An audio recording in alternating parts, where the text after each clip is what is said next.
లేఖను చదువుకుందాం. 92వ కీర్తన మొదటి వచనము నుండి 12వ వచనం వరకు ఉన్నటువంటి వాక్య భాగాన్ని చదువుకుందాం. అందరూ కూడా పరిశుద్ధ గ్రంథం ఉన్న వాళ్ళందరూ తెరచి గమనించవలసిందిగా మనవి. యెహోవాను స్తుతించుట మంచిది, మహోన్నతుడా నీ నామమును కీర్తించుట మంచిది. ఉదయమున నీ కృపను, ప్రతి రాత్రి నీ విశ్వాస్యతను 10 తంతుల స్వరమండలముతోనూ గంభీర ధ్వని గల సితారతోనూ ప్రచురించటం మంచిది.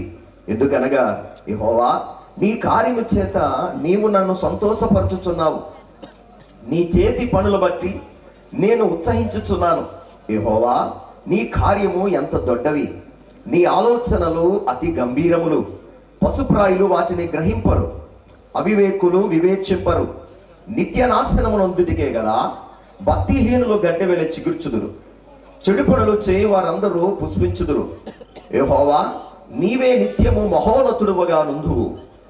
నీ శత్రువులు యెహోవా నీ శత్రువులు నశించెదరు. చెడు పనులు చేయి వారందరూ చెదిరిపోవుదురు. గురుపోతు కొమ్ము వలె నీవు నా కొమ్ము పైకెత్తిదివి. క్రొత్త తైలముతో నేను అంటబడి తిని, నా కొరకు పంచిన వారి గతి నా కన్నులు ఆశ తీరా చూసెను.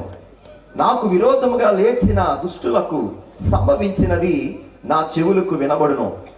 నీతిమంతులు ఖర్జూర వృక్షము వలె మూవు వేయుదురు, లెబానోని మీది దేవదారు వృక్షము వలె వారు ఎదుగుదురు. దేవుని వాక్యం మనం ఇక్కడలో దీవించబడును గాక. చక్కగా పరిశుద్ధ గ్రంథంలో నుంచి వాక్య భాగం చదివిన దైవ సేవకులకి సంఘం తరపున కుటుంబం తరపున వందనాలు.